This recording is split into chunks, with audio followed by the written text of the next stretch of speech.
आजकल हमारे युवाओं के अंदर पेशेंस बहुत कम हो गया है। कहीं ना कहीं हम बहुत पंगु होते जा रहे हैं। हमारे जवान लोगों के पास है क्या? ये इस बात पर डिप्रेशन पर चले जा रहे हैं कि किसी ने बोल दिया तेरे बाल झड़ रहे हैं। हंसने की बात नहीं है, वो सेल्फ हार्म की तरफ चले जा रहे हैं। ये जो क्विक डिलीवरी एप्स हैं जो हमारे पास 10 मिनट में सामान पहुंचाते हैं, पेशेंस और इमोशन रेगुलेशन कम हो रहा है, इम्पल्सिविटी भी बढ़ रही है लोगों की।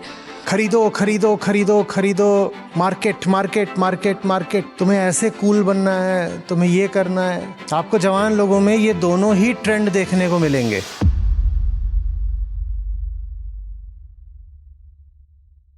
आचार्य जी नमस्कार। मेरा नाम प्रिया है, मैं क्लिनिकल साइकोलॉजिस्ट हूँ। अभी आपकी सर से बात हो रही थी तो मेरे माइंड में कुछ क्वेश्चंस आ रहे थे। एक मेरी ऑब्जर्वेशन है एज अ प्रैक्टिशनर कि आजकल हमारे युवाओं के अंदर पेशेंस बहुत कम हो गया है, इमोशन रेगुलेशन बहुत कम हो गई है। और ये मेरी ऑब्जर्वेशन है और मैं इस पे आपके विचार जानना चाहूँगी कि आजकल जैसे हर चीज़ हमें बहुत तुरंत मिल जाती है। ये जो क्विक डिलीवरी एप्स हैं जो हमारे पास 10 मिनट में सामान पहुंचाते हैं, 8 मिनट में सामान पहुंचाते हैं। एक तो इससे मुझे लगता है कि पेशेंस और इमोशन रेगुलेशन कम हो रहा है, इम्पल्सिविटी भी बढ़ रही है लोगों की। दूसरा, आप जैसे कह रहे थे कि कहीं ना कहीं हम बहुत पंगु होते जा रहे हैं, जैसे हिलने की इच्छा ख़त्म हो गई है। नीचे की दुकान से दूध लाने की बजाय हम स्विगी पे ऑर्डर करने लग गए हैं। एक बहुत ज़्यादा आलसी प्रकार का स्वभाव आने लग गया है। उस पे मैं आपके विचार जानना चाहूँगी। देखिए, जितने भी जीवन को बढ़िया बनाने वाले गुण होते हैं ना, वो मूलतः आध्यात्मिक होते हैं। नहीं तो धैर्य कोई क्यों रखे? कामना तो त्वरित पूर्ति चाहती है। कामना तो कहती है जितनी जल्दी पूरी हो जाऊं उतना अच्छा। ये धैर्य कोई क्यों रखेगा? धैर्य कोई तभी रख सकता है जब उसने कोई ऐसा मूल्यवान लक्ष्य बनाया हो जो जल्दी ना मिल रहा हो तो भी देर बर्दाश्त करने लायक हो। कि वो चीज ऐसी है कि आज नहीं मिल रही, कल नहीं मिल रही, हम तो भी उसको चाहेंगे। और आगे चलकर वो चीज ऐसी है कि जिंदगी भर भले ही ना मिले फिर भी उसको चाहेंगे। याद है आपसे कहा था एक बार कि पाने भर की बात नहीं है, प्रतीक्षा में भी परमात्मा होता है। क्योंकि अनंत को आप ऐसे हाथ बढ़ा के पा तो लोगे नहीं। पूरी जिंदगी यात्रा कर सकते हो, फिर भी कुछ दूरी तो रह जाती है। तो धीरज रखना कोई प्राकृतिक बात नहीं हो सकती। कामना और धीरज एक साथ क्यों चले भाई? कामना विषय की होती है, ये विषय नहीं मिला तो कोई और सही। कोई भी विषय ऐसा तो होता नहीं कि अनूठा बिल्कुल। सब विषयों के विकल्प निकल ही आते हैं ना। तुम नहीं तो तुम सही। तो बहुत धीरज की जरूरत नहीं होती है प्रकृति में। छिपकली ऐसा लगता है कि धैर्य रख करके एक कीड़े का इंतजार कर रही है, मारूं झपट्टा। और वो कीड़ा बस, अब छिपकली कूदने ही वाली थी तभी भग गया। तो छिपकली क्या करेगी? तू नहीं तो तू सही।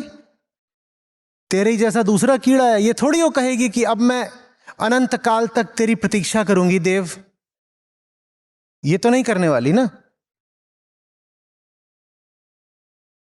धैर्य के लिए तो कुछ ऐसा चाहिए जो इस लायक हो कि उसके लिए धैर्य रख सको और लंबा इंतजार कर सको। जीवन में उतना मूल्यवान कुछ होना चाहिए।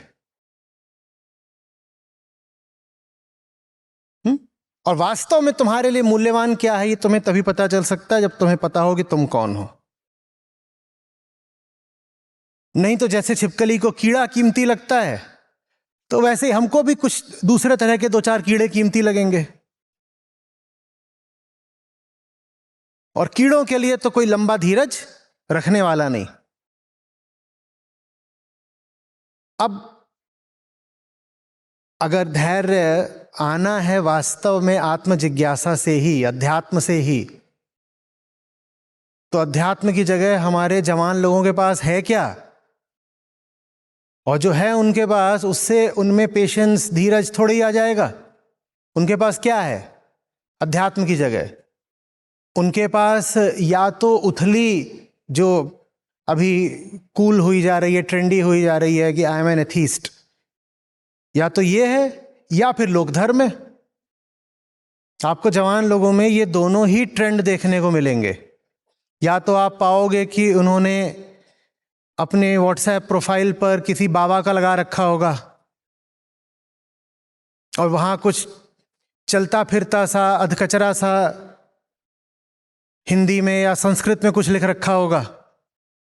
या तो वो बन रहे हैं, उस दिशा जा रहे हैं, या फिर वो कह रहे हैं नहीं नहीं, I don't believe in all this, तो मैं अभी बिल्कुल कुछ और हूं, मैं ऐसा हूं वैसा हूं। तुम और क्या हो ये भी तुम जानते नहीं, लेकिन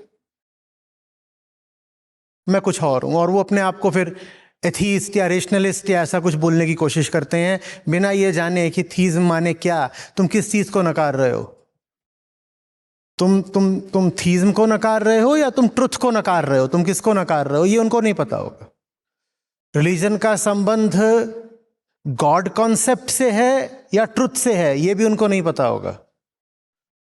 पर वो बहुत कूल होके बोलेंगे नहीं नहीं, we are rationalists, as if religion is irrational.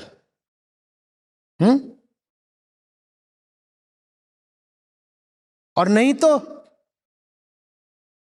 इतना विद्रोह नहीं करना है कि अपने आप को घोषित करें एथीस्ट वगैरह, तो फिर क्या बन जाएंगे कि नहीं, अभी recently I have started finding a great meaning in our ancient culture, और अब मैं अभी मैं पिलग्रिम सर्किट पे जा रही हूं। पहले मैं बहुत ज़्यादा डिस्को हॉपिंग वगैरह करती थी, लेकिन मुझे असली शांति तो मिली है। अब ये दोनों ही चीज़ें अध्यात्म से बहुत दूर की हैं।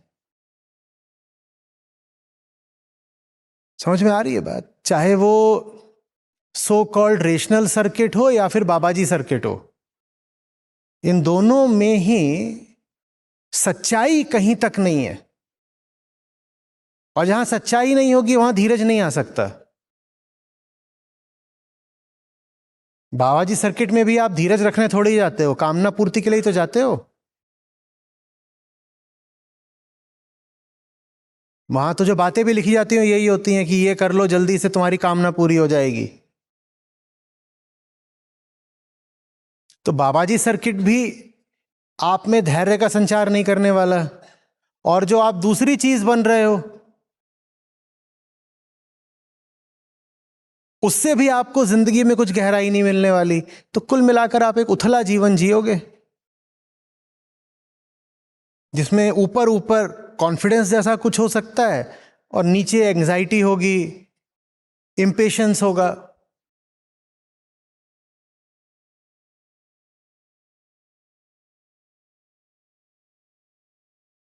जनरलाइज नहीं करना चाहता, लेकिन शायद ये जो नई पीढ़ी निकल के आ रही है ये भीतर से काफी कमजोर है, काफी ज्यादा।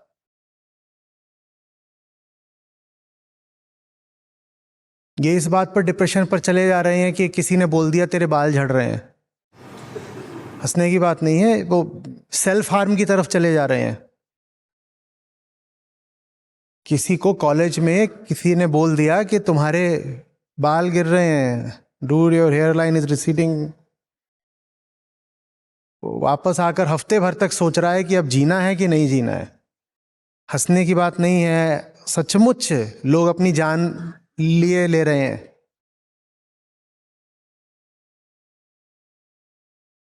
एक तरफ जबरदस्त कंजम्पशन का दबाव है उनके ऊपर, खरीदो खरीदो खरीदो खरीदो, मार्केट मार्केट मार्केट मार्केट, तुम ये खरीदो, तुम्हारे लिए ये नया प्रोडक्ट आया है, तुम्हें ऐसे कूल बनना है, तुम्हें ये करना है। What's in these days? Have I been left behind? Are they cancelling me? एक और तो ये सब दबाव है उसके ऊपर, और इन सब दबावों से वो भागना चाहे तो उसे एक ही विकल्प दिखाई देता है, क्या? बाबा जी की बूटी। तो जो इलाज होता है वो मर्ज से ज्यादा खतरनाक निकलता है, तो करे क्या?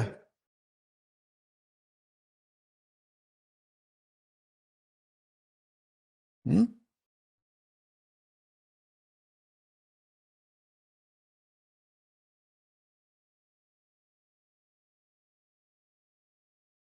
जिंदगी जीने के लिए जीने वाले को जानना जरूरी है, बाकी सब बस गैस का गुब्बारा है बहुत बड़ा, आप उसके भरोसे जी नहीं पाएंगे, वो कभी भी फट, और आप पाओगे कि आपके होश उड़ गए हैं, बदहवास घूम रहे हो, और सारे मेंटल डिसऑर्डर्स एकदम खड़े हो गए हैं। गुब्बारों के सहारे नहीं जिया जाता।